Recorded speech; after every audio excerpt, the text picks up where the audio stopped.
যে কেন ইয়োবকে ঈশ্বর ভিকটিম বানিয়েছে। ভিকটিম মানে কি, সেটা হচ্ছে বলির শিকার কেন বানিয়েছে। আর সেখানে আমি বলেছিলাম আপনাদেরকে উত্তরটা এটাই ছিল যে ঈশ্বর আমাকে যে উত্তরটা দিয়েছিল সেটা হচ্ছে এই যে আমি ইয়োবকে বলির শিকার বানাইনি বা ইয়োবকে আমি ভিকটিম বানাইনি, কিন্তু ইয়োবকে আমি কী বানিয়েছি, চ্যাম্পিয়ন বানিয়েছি। তার কারণ হচ্ছে আমার যে যুদ্ধটা, আমি প্রত্যেক ক্ষেত্রে মসিকে এবং জিওসুকে বলেছিলাম এটা তোমার যুদ্ধ না, এটা আমার যুদ্ধ, তাদের যুদ্ধ আমি করেছিলাম। কিন্তু আজকে ঘটনা উল্টো ঘটছে, সেটা কি, আমার যুদ্ধে আমি ইয়োবকে পাঠাচ্ছি। আর সেই জন্য লেখা আছে উস দেশে ইয়োবের মতো দ্বিতীয় কাউকে পাওয়া যায়নি। তার মানে সেদিনকে আমি যেটা বলেছিলাম সেটা হচ্ছে এই যে ঈশ্বর তার যুদ্ধক্ষেত্রে নিজে না গিয়ে একটা মানুষকে পাঠিয়ে দিয়েছে। মানে সর্বশক্তিমান ঈশ্বর, আমরা যদি কল্পনা করি সর্বশক্তিমান ঈশ্বর তার যুদ্ধে একটা সাধারণ মানুষকে পাঠিয়ে দিয়েছে। কেন? তার কারণ হচ্ছে ঈশ্বরের এই লোকটার প্রতি আস্থা ছিল যে ইয়োব যুদ্ধে জয়লাভ করবে এবং আমার নামকে গৌরবান্বিত করবে। আর সেই জন্য উত্তরটা এটাই ছিল যে আমি ইয়োবকে ভিকটিম করিনি, কিন্তু আমি ইয়োবকে পৃথিবীতে একমাত্র চ্যাম্পিয়ন পেয়েছি যে আমার পক্ষে যুদ্ধ করতে পারে। আর সেখান থেকে আমি বলেছিলাম যদি আপনাদের জীবনে এরকম কোনো সমস্যা আছে ইয়োবের মতো এবং সেটা হচ্ছে ঈশ্বরের নামের জন্য বা ধার্মিকতার জন্য, তাহলে আপনারা দুঃখ পাবেন না যে ঈশ্বর আপনাকে কেন এত কষ্ট দিচ্ছে। আসলে আপনাকে কষ্ট দিচ্ছে না, ঈশ্বর আপনাকেই পেয়েছেন যে আপনি ঈশ্বরের পক্ষে যুদ্ধ করতে পারেন। তার কারণ আপনি হচ্ছেন তার দৃষ্টিতে একজন চ্যাম্পিয়ন বা হিরো। এটা আমি গতবারে বলেছিলাম। আজকে যে বিষয়টা দেখবো সেটা হচ্ছে এই, সেটা হচ্ছে ইয়োবকে যখন পাঠানো হয়েছিল ইয়োব যুদ্ধে জয়লাভ করেছিলেন কি যুদ্ধে জয়লাভ করেননি? যুদ্ধে জয়লাভ করেছিলেন বলে আজকে এত হাজার বছর পরে আমরা সেই ইয়োবের বইটা নিয়ে আলোচনা করছি, ধ্যান করছি এবং সেখান থেকে শিক্ষা গ্রহণ করছি। তার মানে সেদিনকে যখন ইয়োবকে পাঠানো হয়েছিল ইয়োব ঈশ্বরকে নিরুৎসাহ করেননি। ইয়োব প্রাণপণ যুদ্ধ করেছিলেন এবং শেষ পর্যন্ত তিনি জয়ী হয়েছিলেন। আর তারপরে যখন জয়ী হয়েছিলেন, জয়ী হবার পরে ঈশ্বর ইয়োবকে আশীর্বাদ করেছিলেন। আর সেই জন্য আজকে আমাদের শিরোনামটা হচ্ছে এই, সেটা হচ্ছে সৈনিকের যুদ্ধ লাভ করার পর পুরস্কার।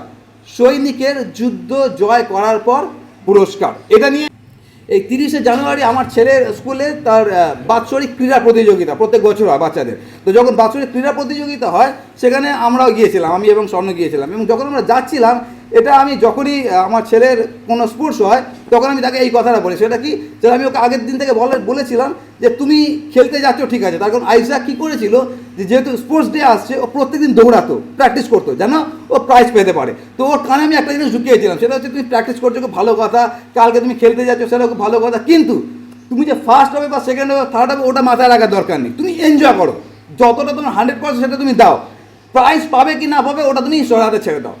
ওটা কেন বলেছিলাম, কেন কি বাচ্চারা যদি প্রাইজ না পায় খুব দুঃখ হয়।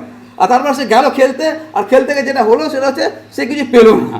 তার কারণ হচ্ছে ওর ক্লাসে যারা আছে হোস্টেলের বাচ্চারা আছে, হোস্টেলের বাচ্চারা ওর থেকে অনেক বয়সে বড় আছে, ওটা নিয়ে আমাদের স্কুলে একটা সমস্যাও আছে। আর বড় বাচ্চাদের সঙ্গে বাচ্চাদেরকে দৌড় করা সেটা সম্ভব না কোনো দিন। তো আইজাক পারেনি, কিন্তু আইজাক দুঃখ করে আসেনি। তার কারণটা কি, তাই আইজাককে আমি বলে রেখেছিলাম তুমি খেলায় যেতো বা হারো ওটা নিয়ে তুমি মাথা ব্যথা করো না, তুমি আনন্দ করো খেলাটাকে, পুরস্কার আমি তোমাকে দেবো। আর তারপরে কী করেছিলাম, যখন খেলা শেষ হলো আমরা ওখান থেকে সোজা চলে গেছি একটা দোকানে, আর সেখান থেকে আমি ওই জন্য একটা ব্যাট কিনেছি, একটা বল কিনেছি, আর ওটা নিয়ে ও আনন্দ করতে করতে বাড়িতে ফিরে এসেছে। তারপর যেটুকু গিয়ে দেখাচ্ছে দেখো আমি প্রাইজ পেয়েছি, বুঝতে পারছেন। কিন্তু ও স্কুল থেকে প্রাইজ পায়নি, কারণ স্কুলে কিছু হতে পারেনি, কিন্তু আমি ওকে প্রাইজ দিয়েছি। কিন্তু এখানে যে ঘটনাটা হচ্ছে ওটা ওরকম না যে সে কিছু হতে পারেনি তাকে পুরস্কার দিয়ে, সেরকম না। এখানে ইয়োব সত্যি যুদ্ধে জয়লাভ করেছে, আর জয়লাভ করেছেন বলেই তাকে ঈশ্বর পুরস্কৃত করেছেন। তো যে পুরস্কারটা তিনি দিয়েছিলেন, অনেকগুলো পুরস্কার আছে, তার মধ্যে প্রথম যে পুরস্কারটা আজকে আমরা দেখব, যে পুরস্কারটা দিয়েছিলেন, পুরস্কারটা বোঝার আগে আমাদেরকে ইয়োব বইটা একটু গভীরে গিয়ে দেখতে হবে। আর সেই জন্য আমি আপনাদেরকে অনুরোধ করবো, যদি মনে একটু বোরিং মন দিয়ে শুনবেন তাহলে শেষে গিয়ে আমরা বুঝতে পারবো আসলে পুরস্কারটার মূল্যটা কতটা। আর সেই জন্য আমরা দেখি ইয়োবের বই থেকে আমরা খুলবো ইয়োব তার 2 অধ্যায়। আমি কয়েকটা পদ আজকে পড়বো আপনাদের কাছে, আপনারা শুনবেন মন দিয়ে। ইয়োব তার 2 অধ্যায় 7 এবং 8 পদ। আর সেখানে লেখা আছে এরকমভাবে 7 এবং 8 পদে, পরে শয়তান সদাপ্রভুর সম্মুখ হইতে বাইর হইয়া ইয়োবের আপাদ মস্তক আঘাত করিয়া দুষ্ট স্ফটক জন্মাইল, তাহাতে তিনি একখানা খাপড়া লইয়া সর্বাঙ্গ ঘর্ষণ করিতে লাগিলেন আর ভস্যের মধ্যে বসিয়া রইলেন। এখানে লেখা আছে এর আগে কি ঘটনা ঘটেছে, 10টা ছেলে মেয়ে মারা গেছে, তার যা কিছু সম্পত্তি নিমেষের মধ্যে শেষ হয়ে গেছে, তাতেও শয়তানের শান্তি হয়নি। এখন কি করেছে, পা থেকে মাথা পর্যন্ত ফোসকা হয়ে গেছে। আপনাদের কোনোদিন পক্স হয়েছে, চিকেন পক্স? আমি যখন ছোটো ছিলাম আমার চিকেন পক্স হয়েছিল, ভয়ানক ওই কষ্ট। আর যখন চিকেন পক্স হয়েছিল আমার মা আমার জন্য একটা জিনিস করে দিয়েছিলেন, এখানে লেখা আছে খাবড়া। তো আমার জন্য আমার মা একটা জিনিস বানিয়ে দিয়েছিলেন, সেটা হচ্ছে ওই নিম পাতার যে ডাঁটাগুলো হয় ওইটা নিয়ে একটা ঝাড়ুর মতো করেছে, তুলির মতো, আর ওটা নিয়ে সারা গায়ে বোলাতো, তার মানে এত চিরবির করতো, সহ্য করা যেত না। এখানে ইয়োবের কষ্টটা এতটাই কষ্ট, এখানে লেখা আছে খাবড়া। খাবড়া যদি আপনারা দেখেন ওটা মানেটা কি, সেটা হচ্ছে ভাঙা কোনো হাঁড়ি বা কুড়ির খুলি সেটা দিয়ে গা ঘষতো, মানে কতটা যন্ত্রণা তার হতো। আর সেটা হচ্ছে পা থেকে মাথা পর্যন্ত। আপনি ভাবতে পারেন যে একটা মানুষের যদি পা থেকে মাথা পর্যন্ত ফোসকা পড়ে যায়, আমরা যদি চিকেন পক্সের সঙ্গে তুলনা করি তাহলে আমরা বুঝতে পারবো ভয়ানক কতটা এটা হয়েছিল।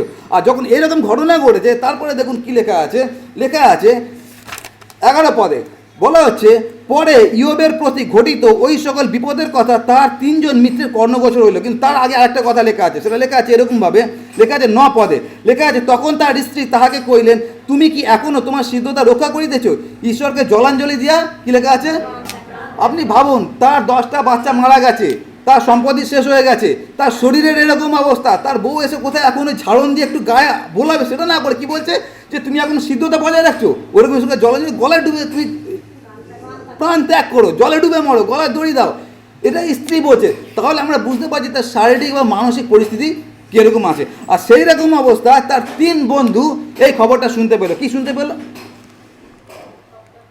তার 3 বন্ধু এই খবরটা শুনতে পেলো। কি শুনতে পেলো? যে আমাদের বন্ধুর এরকম ঘটনা ঘটেছে। যখন এই 3 বন্ধু শুনতে পেলো, লেখা আছে, আর সেই 3 বন্ধুর নাম লেখা আছে, কি লেখা আছে, তাহারা প্রত্যেকে আপন আপন স্থান হইতে আসিলেন। তাদের নাম কি? তৈমনীয়, ইলিফস, সুয়, বিলদত এবং নানাথীয় সোফর এক পরামর্শ হইয়া তাঁর সহিত শোক এবং তাহাকে সান্ত্বনা করিবার জন্য তাঁর নিকট আগমন করিতে স্থির করিলেন। আর এটা হচ্ছে আমাদের জন্য প্রথম শিক্ষণীয় বিষয়। সেটা কি? সেটা হচ্ছে যখন তাদের বন্ধুর খবর শুনতে পারলো, তারা সঙ্গে সঙ্গে তার বন্ধুর কাছে গেল। আমাদের জন্য প্রথম শিক্ষা আছে, সেটা হচ্ছে এই, যেটা আমার ক্ষেত্রে হয়েছিল যখন আমার হাত ভেঙে গিয়েছিল। আর যখন হাত ভেঙে গিয়েছিল আমি বাড়িতে শুয়ে 3 মাস আমি ছিলাম। আর হাত ভেঙে গেলে যখন এই ব্যান্ডেজ করে না, ভেতরে যখন চুলকায়, বাবরে কি ভয়ানক অবস্থা। তো আমি তখন প্রত্যাশা করেছিলাম আমাকে হয়তো অনেকে দেখতে আসবে, কেন আমি অনেক মণ্ডলীতে পুরো পৌরোহিত্য করছি, অনেকে খুব ভালোবাসি, অনেকে আমাকে ভালোবাসে, আমাকে সম্মান করতো। আমি ভেবেছিলাম বোধহয় যেহেতু আমার হাত ভেঙেছে, আমি এখন কিছু করতে পারছি না, বাড়িতে বসে আছে, আমাকে হয়তো অনেকে দেখতে আসবে। কিন্তু আনন্দের কথা কি, যাদের কথা ভেবেছিলাম তারা সেরকম কেউ আসেনি। 2-1 জন এসেছিল আমাকে দেখতে, আর সেটা আমাকে খুব কষ্ট দিয়েছিল। কেন? তার কারণ আরে আমার সঙ্গে এত ঘনিষ্ঠ সম্পর্ক, তাদেরকে আমি এত ভালোবাসি, আমার এরকম একটা চরম পরিস্থিতি, আমাকে কেউ দেখতে আসলো না, এটা আমাকে কষ্ট দিয়েছিল। এখানে যে প্রথম শিক্ষাটা, সেটা হচ্ছে এই, যেহেতু আমরা আজকে 5 জনকে যখন গ্রহণ করলাম, একটা অঙ্গ কষ্ট পেলে প্রত্যেকটা অঙ্গ কষ্ট পায়। এখানে সেই ঘটনাটা ঘটছে। সেটা কি? সেটা হচ্ছে যখন ইয়োবের এরকম অবস্থা হয়েছে, তখন তার 3 বন্ধু, আসলে 4 বন্ধু আছে, 4 নম্বর বন্ধুর কথা আমি বলবো না, আজকে 3 বন্ধুর কথা বলবো। 3 বন্ধু যখন শুনতে পেলো, সঙ্গে সঙ্গে তারা তার কাছে গেল। যেটা আমাদের জন্য শিক্ষণীয় বিষয় আছে, যে যখন একজন পীড়িত আছে, আমরা যেন সবাই তার কাছে দৌড়ে যাই। আর তারপরে যে কথাটা আছে, সেটা আরও সুন্দর কথা লেখা আছে। দেখুন এরকমভাবে লেখা আছে 12 এবং 13 পদে, পরে তাহারা দূর হইতে চক্ষু তুলিয়া দেখিলেন, কিন্তু তাহাকে চিনিতে পারিলেন না। এমন অবস্থাকে চেনা যাচ্ছে না। তাহাতে তাহারা উচ্চস্বরে রোদন করিলেন এবং প্রত্যেকে আপন আপন বস্ত্র ছিঁড়িয়া আপন আপন মস্তকের উপরে আকাশের দিকে ধুলা ছড়াইতে লাগিলেন। পরে 7 দিন ও 7 রাত্রি তাহারা তাহার সহিত ভূমিতে বসিয়া থাকিলেন, তাহাকে কেউ কিছুই কহিলেন না। আর এটা হচ্ছে সব থেকে গুরুত্বপূর্ণ। সেটা যখন দেখলেন এদের অবস্থা কি, তখন তারা দূর থেকে দেখে কান্নাকাটি শুরু করে দিল যে আমাদের বন্ধুর এরকম অবস্থা। আর তারপরে যে কাজটা করেছিল সেটা অত্যন্ত গুরুত্বপূর্ণ। তারা যেটা করেছিল সেটা হচ্ছে ইয়োবের সঙ্গে বসে 7 দিন 7 রাত কী করেছিল? কেঁদেছিল, কোনো কথা বলেনি। ওটা আমরা কাউন্সিলিংয়ে বলি। যদি এরকম কারোর জীবনে ঘটনা ঘটছে যে কোনো প্রিয়জন মারা গেছে বা এরকম কোনো বিপর্যয় ঘটেছে, আর আপনি যদি সেখানে আছেন, কোনো দিন তাকে সান্ত্বনা দেওয়ার চেষ্টা করবেন না ভাষার দ্বারা। এটা আমরা কাউন্সিলিংয়ের প্রিন্সিপালে বলি। তার কারণ আমরা যে সাধারণত কথাগুলো বলি, ধরুন কারোর বাড়িতে তার প্রিয়জন মারা গেছে, আর আপনি পিঠে হাত বুলিয়ে বলছেন না না আর কাঁদে না, সব কিছু ঠিক হয়ে যাবে। কি ঠিক হয়ে যাবে? যে তার প্রিয়জনকে হারিয়েছে সেই জানে দুঃখটা কী। আর সেই জন্য সেই মুহূর্তে কোনো কথা কাজ করে না, সেই মুহূর্তে একটা জিনিস কাজ করে, আপনার উপস্থিতি। আর সেই জন্য বাইবেলে খুব সুন্দরভাবে সাধু পৌল আমাদেরকে বলেছেন, রোমিও তার 12-15 পদে তিনি বলছেন, যারা আনন্দ করে তাদের সহিত আনন্দ করো, যারা রোদন করে কি করো? ডায়লগ দেওয়ার দরকার নেই, লেকচার দেওয়ার দরকার নেই, খালি গিয়ে তাদের সঙ্গে রোদন করো। সে যেন জানতে পারে যে আমার দুঃখে আরেকজন আছে, আমার সঙ্গে কাঁদছে আরেকজন আছে। এখানে এই 3 বন্ধু সেই কাজটাই করেছিল। সেটা হচ্ছে আমার বন্ধু কাঁদছে, তার সঙ্গে তারা 7 দিন 7 রাত তারা কেঁদেছিল। আর ওটা আমাদের জন্য শিক্ষা আছে, যখন আমাদের মধ্যে কেউ আছে যে আনন্দ করছে তার সঙ্গে আনন্দ করে এবং যে কাঁদছে তার সঙ্গে কাঁদি, তাদেরকে সান্ত্বনা দেবার কোনো দরকার নেই। আর তারপরে এত কারণই পর্যন্ত আমাদের কাছে খুব সুন্দর লাগলো বিষয়টা, শিক্ষণীয় বিষয়। কিন্তু তারপরে যে ঘটনাটা ঘটছে ওটা আমাদের কাছে আরও বড় শিক্ষণীয় বিষয়, যেটা আমি আপনাদের কাছে বলতে চাই। সেটা হচ্ছে তারপরে 7 দিন পরে তারা মুখ খুললো। কেন মুখ খুললো? সেটা হচ্ছে সান্ত্বনা দেওয়ার জন্য মুখ খুললো। তার কারণ এই 3 বন্ধু তারা কেন এসছে? তার বন্ধুকে সান্ত্বনা দেওয়ার জন্য এসে, কমফোর্ট করার জন্য এসে। আর তারপরে যখন 3 বন্ধু মুখ খুললো, আর সেটাই হচ্ছে আমাদের আজকে শিক্ষণীয় বিষয় আছে। প্রথম যে মুখ খুলেছিল তার নাম হচ্ছে ইলিফস। আর এই 3 বন্ধুর নাম কি?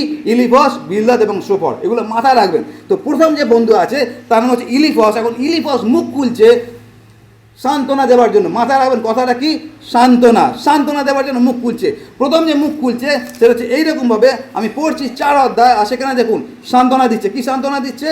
4 অধ্যায় 7 এবং 8 পদ লেখা আছে, মনে করিয়া দেখো, ইলিফস বলছে ইয়োবকে, মনে করিয়া দেখো কে নির্দোষ হইয়া বিনষ্ট হইয়াছে, কোথায় সরলাচারীগণ উচ্ছিন্ন হইয়াছে। আমি দেখিয়াছি যাহারা অধর্মচরণ চাষ করে, যাহারা অনিষ্ট বীজ বপন করে, তাহারা তাহাই কাটে। এটা হচ্ছে সান্ত্বনার বাণী। কথার মানে বুঝতে পারছেন? এখানে ইয়োবকে যেটা বলা হচ্ছে, বাবা তুমি যেরকম বীজ বুঝেছিলে সেরকম তুমি শস্য কাটছো। তার মানে হচ্ছে তুমি যেরকম কাজ করেছো সেরকম তুমি ভুগছো। আর তার আগের কথাটা কি লেখা আছে? মনে করিয়ে দেখো কে নির্দোষ হয়ে বিনষ্ট হইয়াছে। তার মানে এখানে প্রধান কথাটা যেটা বলতে চাইছে ইলিফস, সেটা হচ্ছে এই যে তোমার জন্য দুঃখ হচ্ছে, কষ্ট হচ্ছে, সকল কিছু ঠিক আছে, কিন্তু ব্যাপারটা যেটা কি, সেটা হচ্ছে তোমার জীবনে এটা কেন ঘটছে, তার কারণ তুমি পাপ করেছো। এখানে সেটাই লেখা হয়েছে। তার মানে সান্ত্বনার বাণী কি? সান্ত্বনার বাণী হচ্ছে এই যে তুমি পাপ করেছো। এখন ভাবুন, আপনি কোনো একজনকে হাসপাতালে দেখতে গেলেন, ডাক্তার তাকে বলে দিয়েছে তার 1 সপ্তাহ বা 2 সপ্তাহ আয়ু। আর তারপরে আপনি বা আমি আমি আমি আমি আমার নিজের কথা বলছি, আপনার কথা বলছি না, আমি পাদ্রী, আমি গেছি সেখানে প্রার্থনা করার জন্য। আর সে মুমূর্ষ রুগী আছে, আর সে ভাবছে হয়তো পাদ্রীবাবু আসে আমার জন্য প্রার্থনা করবে, কিছুটা প্রত্যাশা তার হৃদয়ের মধ্যে আছে। আর তারপর আমি তার কানের কাছে গিয়ে বললাম, দাদা কী পাপ করেছিলেন যে আজকে এরকম অবস্থা? কেমন লাগতে পারে আপনাদের? এখন কল্পনা করুন ওই জায়গায় আপনি শুয়ে আছেন বা আমি শুয়ে আছি, আর তারপর আমার কানে গিয়ে বলছে, পাদ্রীবাবু কী পাপ করেছিলেন যে আজকে আপনার ক্যান্সার হলো, এরকম অবস্থা। এটা হচ্ছে আমাদের কথা, এটা হচ্ছে আমাদের মাইন্ডসেট। আর যাকে বলা হচ্ছে তার নাম হচ্ছে ইয়োব। আর এই ইয়োবের সংক্রান্ত ঈশ্বর কি বলেছিলেন? যে এনার মতো সারা পৃথিবীতে সরল, সিদ্ধ, কুক্রিয়াত্যাগী ধার্মিক লোক পৃথিবীতে দ্বিতীয় নেই। অথচ তাকে আজকে কি বলা হচ্ছে? তুমি নিশ্চয়ই কোনো পাপ করেছো, পাপের কারণে আজকে তোমার এইরকম পরিস্থিতি আছে। আপনারা কল্পনা করে দেখুন, আমরাও কিন্তু অনেক সময় চিন্তায় কথায় এইরকমই আমরা আলোচনা করি। যখন আমরা দেখি কারোর অবস্থা এরকম, সবার আগে আমাদের মাথায় চিন্তা আসে নিশ্চয়ই কোনো পাপ করেছে, নাহলে কেন এরকম হলো।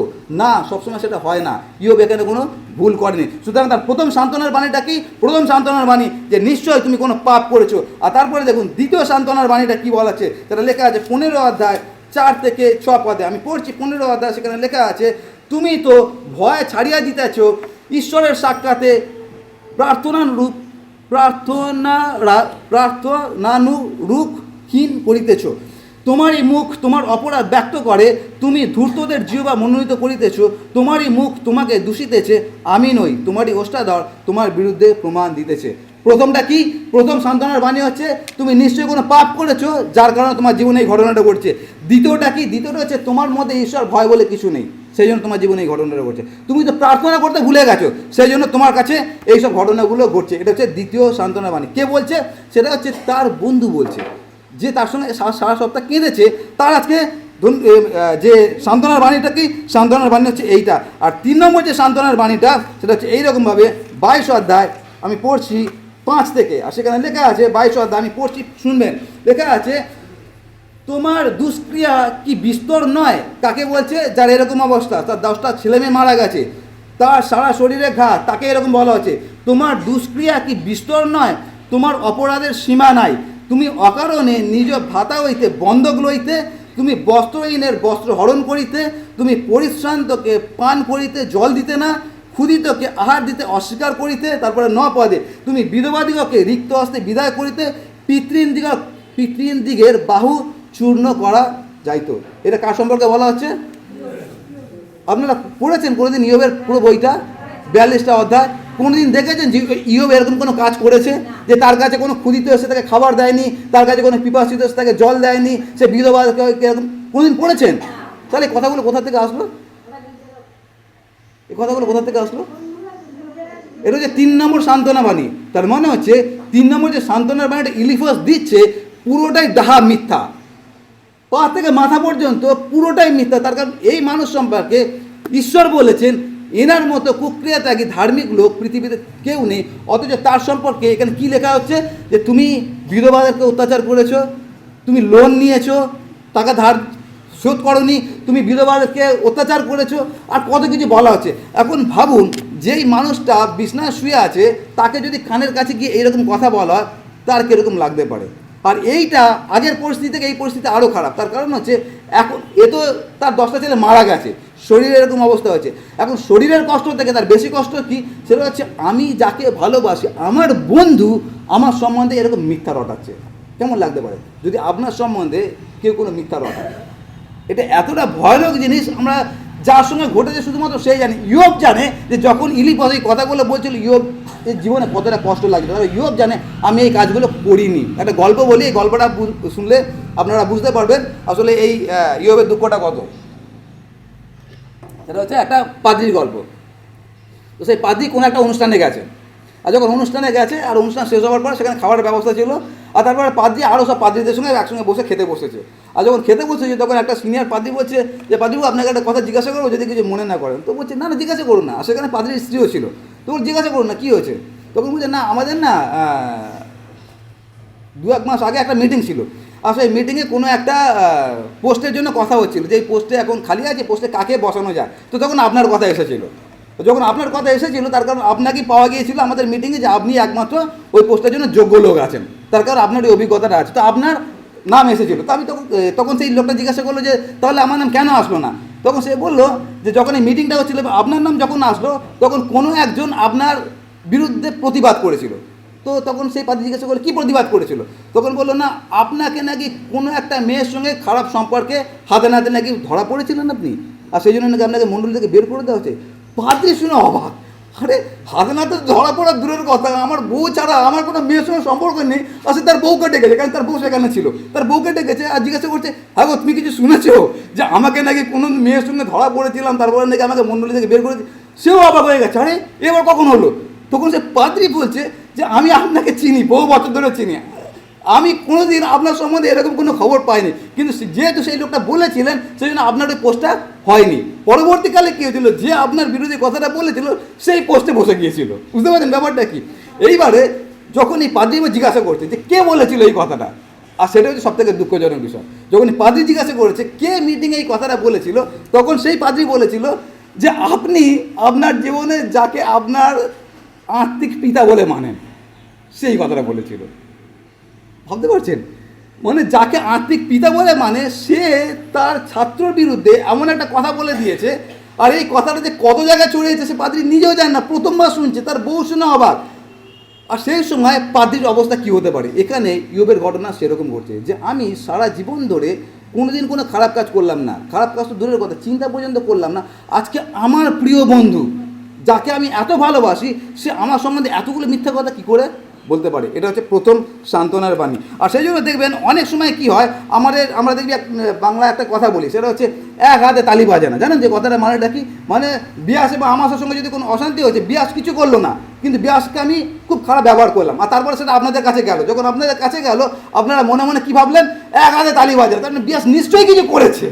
বুঝতে পারছেন আমি কি বলতে চাইছি, বিয়াস নিশ্চয়ই কিছু করেছে, নাহলে কেন পাদ্রীবাবুর সঙ্গে ঝগড়াটা হবে। আর একটা কথা আছে বাংলায়, সেটা কি, সেটা হচ্ছে যা রটে তার কিছুটা শুনেছি না। তার মানে বিয়াসের সঙ্গে আমার ঝগড়া হচ্ছে, ওটা রটে গেছে আপনাদের কাছে, আর তখন আপনারা কি মনে মনে ভাবছেন বিয়াস নিশ্চয়ই কিছু করেছে, রটেতে যখন তার মানে কিছু না কিছু করেছে। এগুলো হচ্ছে কথোপকথন আছে, এগুলো আমাদের শিক্ষা আছে।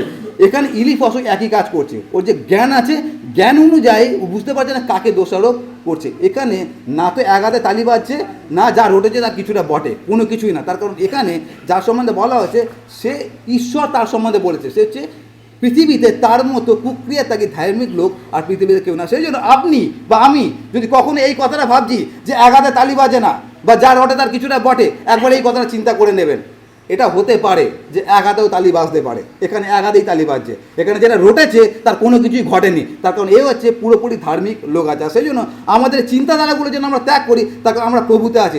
যদি কেউ বিপদের মধ্যে পড়েছে, যদি কেউ সমস্যার মধ্যে দিয়ে যাচ্ছে, আমাদের মাথায় যেন এই চিন্তাটা না আসে যে নিশ্চয়ই সে কোনো পাপ করেছে সেই জন্য তার জীবনে এরকম ঘটনা ঘটছে। না, হতে পারে তার জীবনে ঈশ্বরের কোনো অন্য পরিকল্পনা আছে যেটা হয়তো আপনি বা আমি জানি না। সেই জন্য আমরা যেন কারোর বিচার না করতে যাই, এটা হচ্ছে প্রথম। দ্বিতীয় যে বিষয়টা আছে সেটা হচ্ছে এটা হচ্ছে প্রথম বন্ধু তার নাম হচ্ছে ইলিফাস, দ্বিতীয় বন্ধু তার নাম হচ্ছে বিলদাদ। বিলদাদ যে কথাটা বলছে সেটা হচ্ছে এইরকমভাবে, আবার আমি পড়ছি 8 অধ্যায়, সেখানে লেখা আছে এরকমভাবে, দেখুন আমি পড়ছি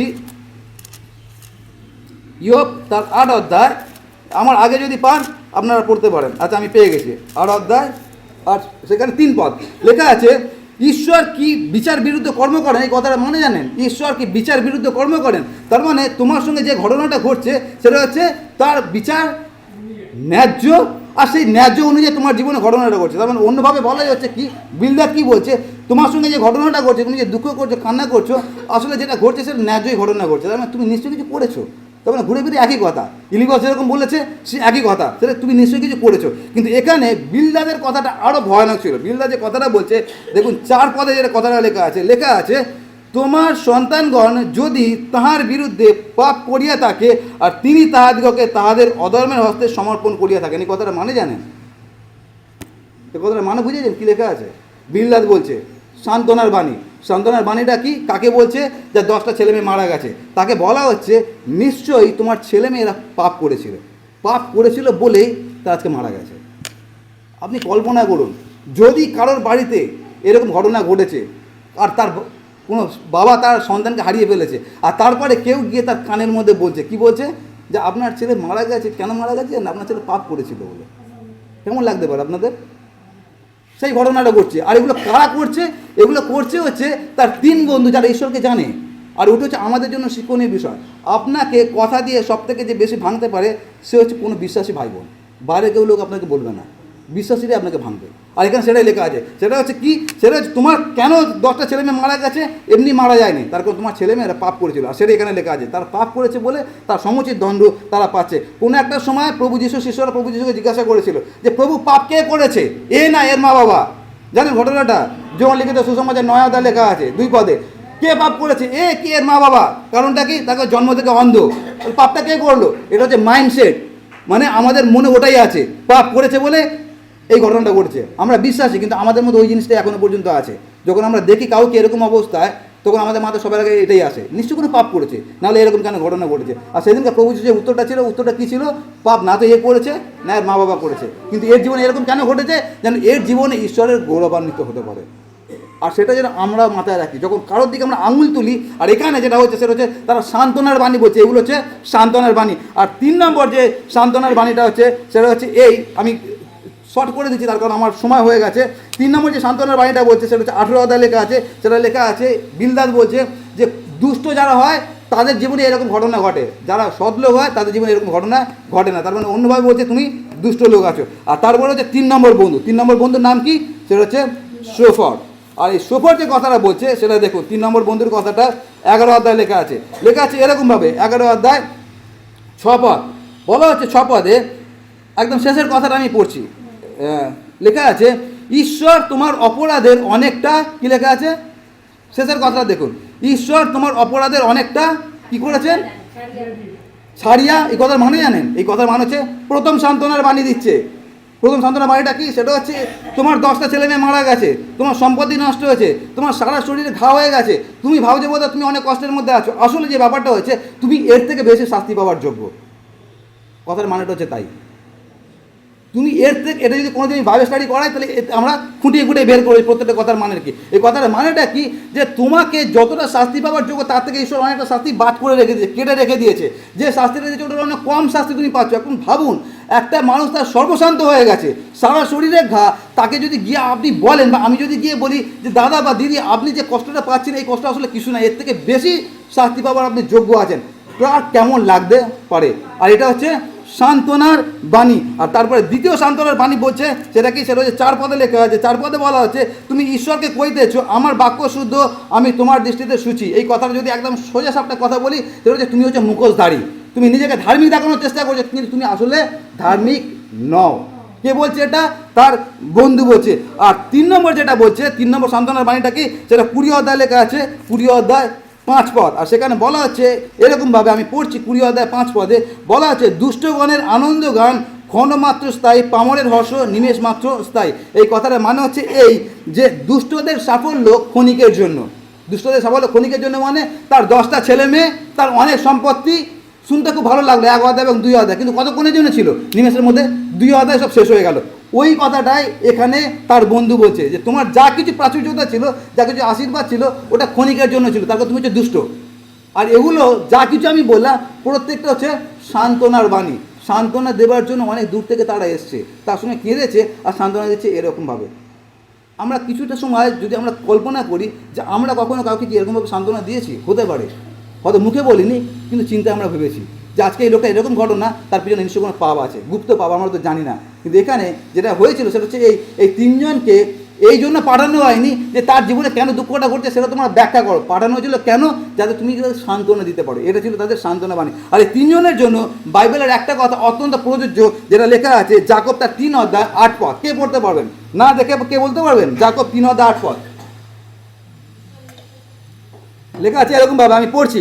লেখা আছে, জিহ্বাকে দমন করিতে কোনো মানুষের সাধ্য, জিহ্বাকে দমন করিতে কোনো মানুষের সাধ্য নাই। কিন্তু আমার ওই কথাটা আসল বিষয় না। আসল বিষয়টা কি লেখা আছে? উহা অশান্ত মন্দ বিষয়। তারপরে লাস্টের কথাটা লেখা আছে, জিহ্বা মৃত্যুজনক বিষে পরিপূর্ণ।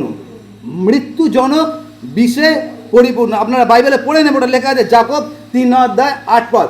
যতক্ষণ পর্যন্ত এই 3 বন্ধু মুখ খোলেননি ততক্ষণ পর্যন্ত সব ঠিকঠাক ছিল। তার সঙ্গে কেঁদেছে, তার সঙ্গে মাথার উপর ছাই ছড়িয়েছে। যেই মুখ খুললো, ঘটনাটা কী ঘটলো আমরা দেখে নিয়েছি। আর একটাই এখানে লেখা আছে যে আমাদের মুখের মধ্যে যেটা থাকে সেটা হচ্ছে এই বিষে পরিপূর্ণ।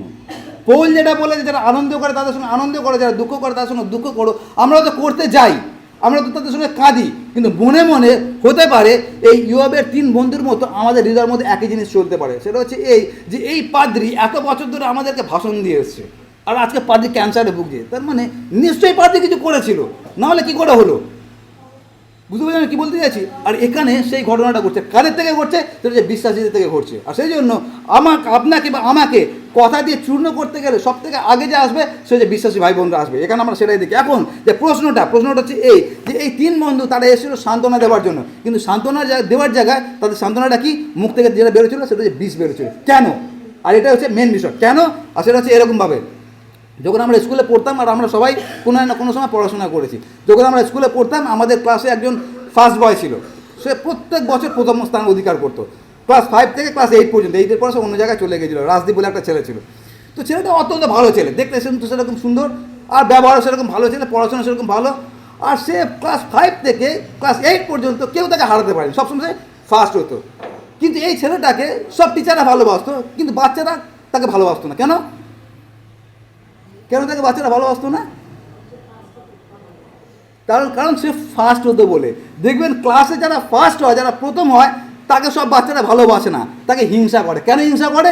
তাকে আমি কেন তার মধ্যে হতে পারছি না, আমি এত চেষ্টা করছি যে ওর মধ্যে কেন হতে পারছি না।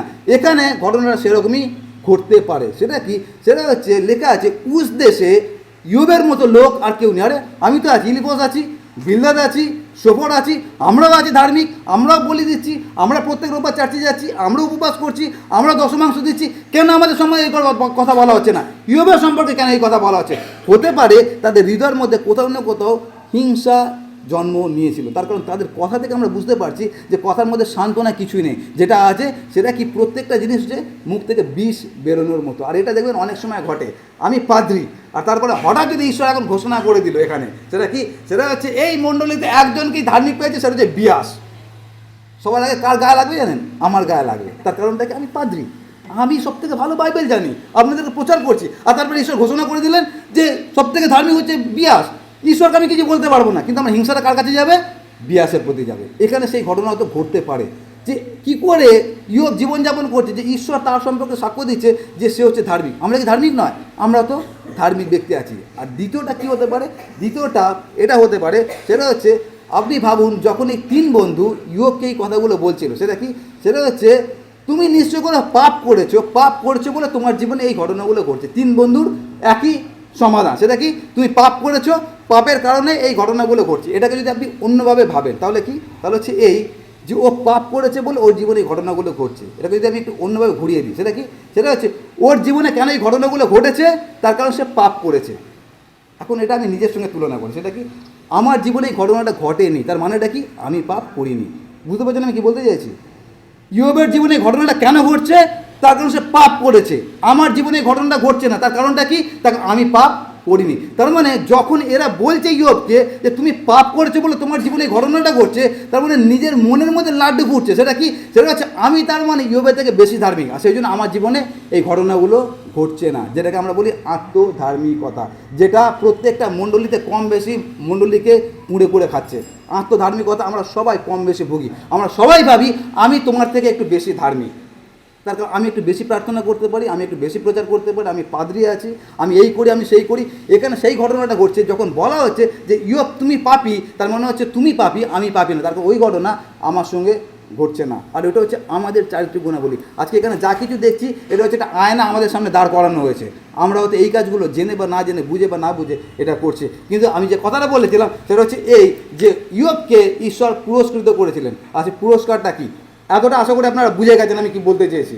এইবারে পুরস্কারটা আসছে, আর সেই পুরস্কারটা হচ্ছে এই, সেটা লেখা আছে 42 অধ্যায়। পুরস্কারটা শুনুন কী লেখা আছে, একটু সময় বেশি লাগছে।